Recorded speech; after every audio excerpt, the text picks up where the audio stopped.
et cosplay libre, j'en profite pour faire un petit coup de coucou. Il y a un vestiaire, parce qu'en fait, on s'est aperçu on a un joli vestiaire pour que les gens puissent se changer s'ils sont pas venus avec leur costume, etc. Ou se leur donner un petit retouche maquillage. Et que c'était pas toujours reconnu. Donc, je profite de l'émission pour vous rappeler que, à part à Japan Expo Centre, à Japan Expo Sud, à Japan Expo Paris, vous avez systématiquement des lieux pour pouvoir vous rhabiller, vous changer. Voilà. Et il ne faut pas hésiter à les utiliser. Il y aura aussi, d'ailleurs, à Japan Expo Sud, la consigne, parce que les cosplayers, une fois qu'ils sont changés, ils aiment bien déposer leurs affaires. On aura la consigne qui revient.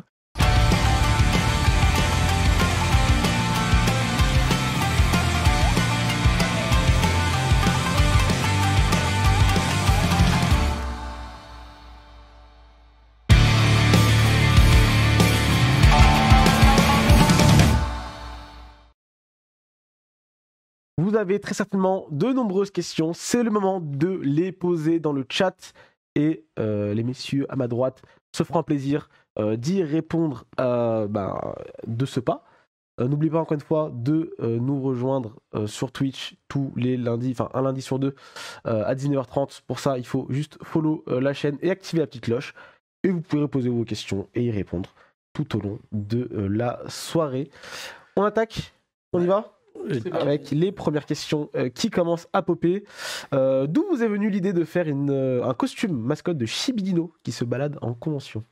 Ouais, c'est venu assez. Voilà, c'était une évidence. On a accueilli depuis un certain temps des mascottes de région. La mascotte qui représente le festival, c'est Chibidino depuis un certain temps maintenant. Et c'était le seul moyen qu'on ait trouvé de faire en sorte que vous puissiez rencontrer Chibidino, celui-ci.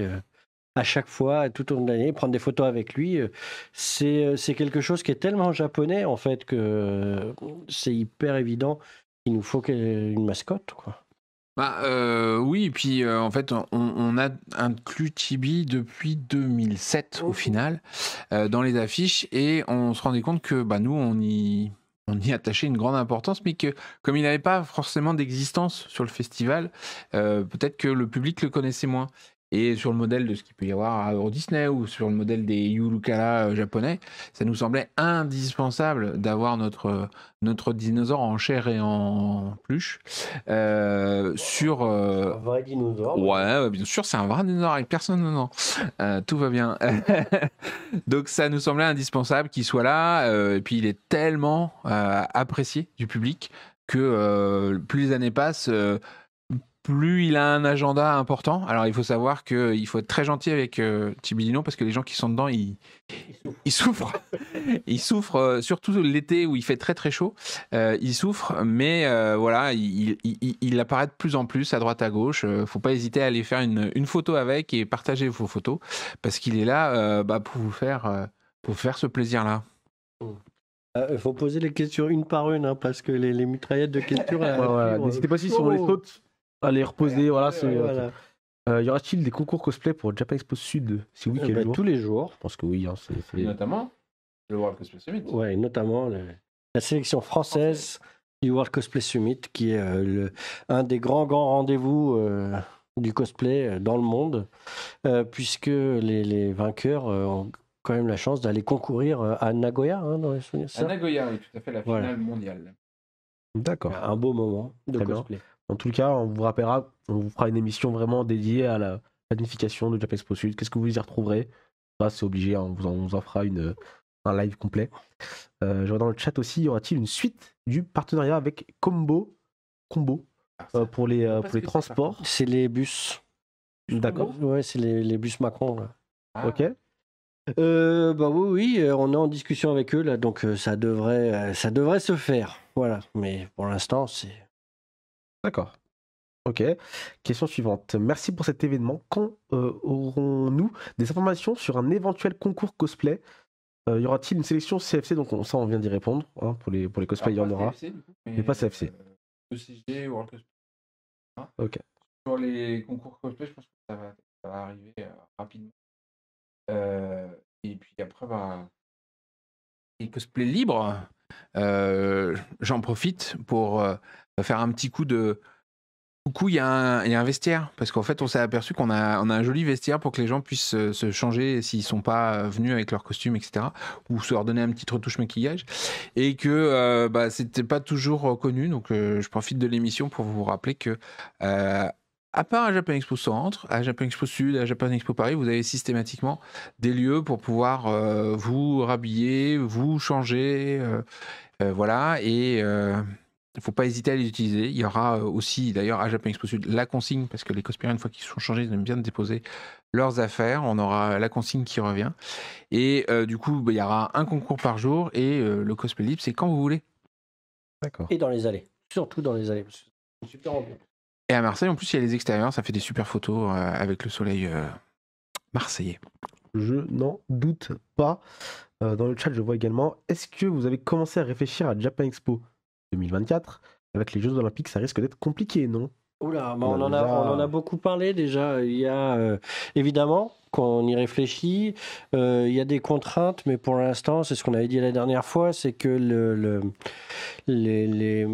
tous les acteurs de notre écosystème nous ont rassurés sur le fait que Japan Expo devrait pouvoir éviter les gouttes et du coup passer entre les gouttes et avoir lieu sans trop de soucis.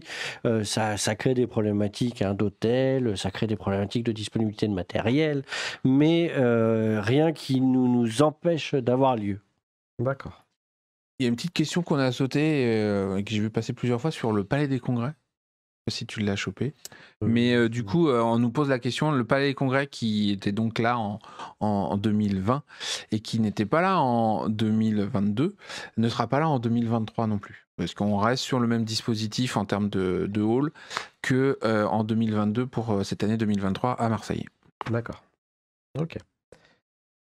Question suivante. Japan Expo, ça existe depuis combien d'années? Ça, on y avait déjà aussi pas mal répondu. On peut y répondre rapidement encore. Japan Expo, le premier Japan Expo, c'est juin 2000. Voilà. Alors, Et le premier Japan Expo Sud, c'est 2009. Le premier Japan Expo Centre, c'est 2011.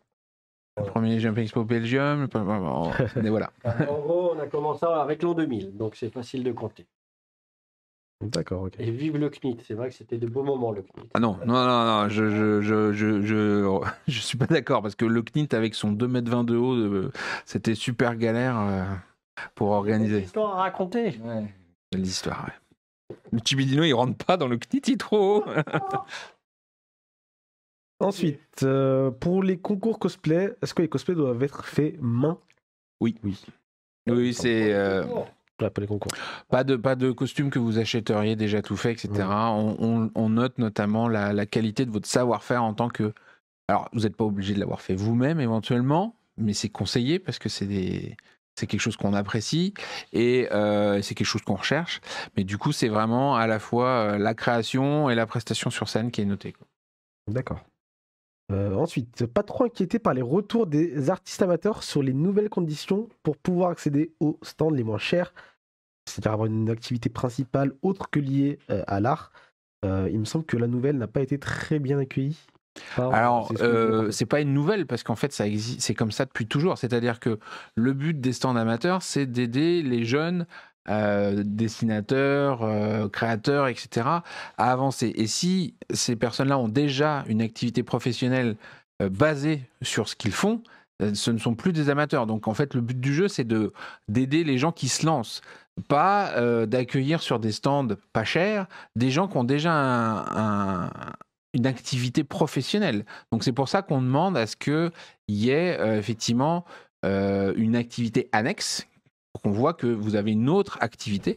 Et ça existe depuis des années, en fait. C'est simplement que cette année, on a eu énormément de gens qui ont essayé d'abuser de ça en nous faisant croire qu'ils n'étaient pas professionnels pour avoir un stand pas cher et prendre la place de gens qui, eux, sont vraiment amateurs. Donc, on a effectivement mis en valeur dans les dossiers ces informations, mais elles étaient là depuis des années. C'est simplement qu'on les a mis en avant pour que ce soit bien clair pour les gens qu'on attend dans ces catégories-là, qui sont quand même des tarifs, comme on le disait à l'époque, qui nous coûtent des sous, qu'on n'ait que des gens amateurs et qu'on va aider à se lancer dans l'activité. Et puis on n'est pas que amateur ou pro. C'est-à-dire qu'il y a des stands, des niveaux de stands pour accompagner les gens à toutes les étapes de leur évolution amateur ou professionnel, mais on accompagne. Donc c'est pas juste quelque chose pour dire on pousse vers les stands pro. Il y a plein d'étapes intermédiaires, mais on veut que tout le monde soit traité et géré de manière équitable, que tous les gens d'un niveau de professionnalisme soient tous traités avec les mêmes règles. D'accord. Et pour les cloisons, puisque c'était faisait partie des questions, il y a plusieurs raisons à ça. La première, on en avait parlé à Japan Expo Centre aussi, c'est que les cloisons, ça bloque la vue, ça bloque la visibilité, ça fait des grands couloirs qu'on trouve pas très sympathiques. Et le but du jeu, c'est de donner plus de visibilité, d'ouvrir la vue des gens. Et à ça s'ajoute que les cloisons, elles ont pris quasiment 50%, et que si on continue à les intégrer, le prix des stands va encore augmenter. Donc à la fois pour pas que ça soit trop cher, et parce qu'on avait envie de changer le visuel. Quelqu'un disait dans le chat, au Comiket, il n'y a pas de cloison. Oui, au Comiket, il n'y a pas de cloison. Et il y a 7000 stands par jour. Et on trouve ça génial. Et le but du jeu, c'est justement d'avoir cette grande visibilité. Et je pense que ça va donner un effet beaucoup plus sympathique. Et puis, la plupart des exposants ont une imagination extrêmement fertile et du coup, ils exploitent leur table d'une manière complètement différente et ça donne des mises en scène qui sont super belles. Donc, et c'est tout gagnant. Bah, on l'a vu à Centre, il y avait des belles infrastructures qui permettaient de donner du volume au stand.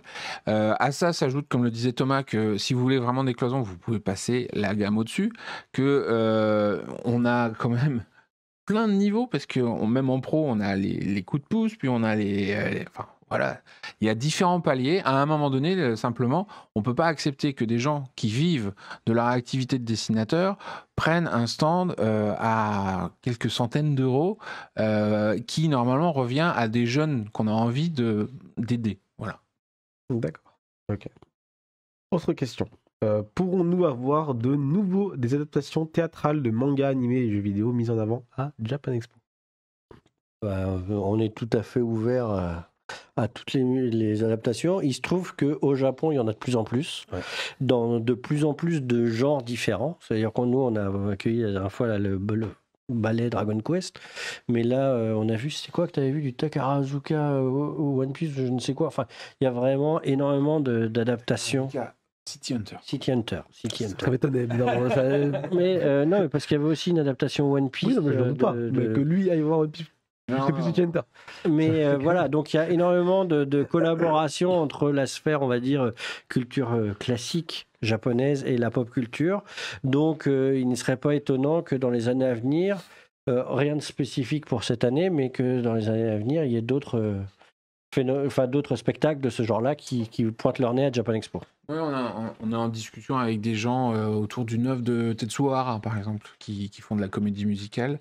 Bon, on ne sait pas si ça va aboutir parce que c'est une logistique importante. Quand le ballet Dragon Quest est venu, c'était extrêmement compliqué pour eux à mettre en place. Avec le prix des vols maintenant, je veux dire, le prix d'un billet d'avion, c'est plus du tout le même. En 2000. Voilà, Dragon Quest, 80 personnes, vous imaginez quand le billet d'avion il fait plus 40%, c'est plus du tout les mêmes budgets. Et même si tout n'est pas une question d'argent, ça aide quand même un petit peu pour pouvoir produire ce genre de choses. Donc voilà, on a toujours des gens, comme disait Thomas, au Japon, il y en a de plus en plus, il y en a un certain nombre qui veulent venir en France. Maintenant, il faut qu'on trouve les paramètres qui vont leur convenir et nous convenir. Mais nous, on accueille ça avec grand plaisir. C'est quelque chose qui se fait beaucoup au Japon. En France, on n'en a pas du tout. À part Japan Expo, par exemple. Mais c'est vrai que ça peut être intéressant aussi d'avoir ce genre d'adaptation dans ce genre de salon. Ensuite, peut-on rêver de l'exposition Berserk ou Katsai cette année? Alors, on a compris qu'il y aura une exposition Kasa Ojo. Donc c'est déjà ça. Il y aura forcément du Katsai, j'imagine, dans le tas. Berserk, je pense pas que ce soit prévu. Ça doit être un peu plus compliqué en termes de... On n'en a pas parlé, d'ailleurs, on a vu une belle exposition Togashi aussi au Japon. Effectivement. L'exposition Katsai, elle est assez sympathique, mais c'est surtout des planches, et il n'y a pas forcément beaucoup de mise en scène. Donc du coup, il y aura une partie Katsai dans l'exposition Ojo, qui reprendra une partie de cette exposition-là, et notamment les tout nouveaux visuels que Tsukasa Ojo a fait pour l'exposition, puisque 40 ans après, il s'est mis à dessiner...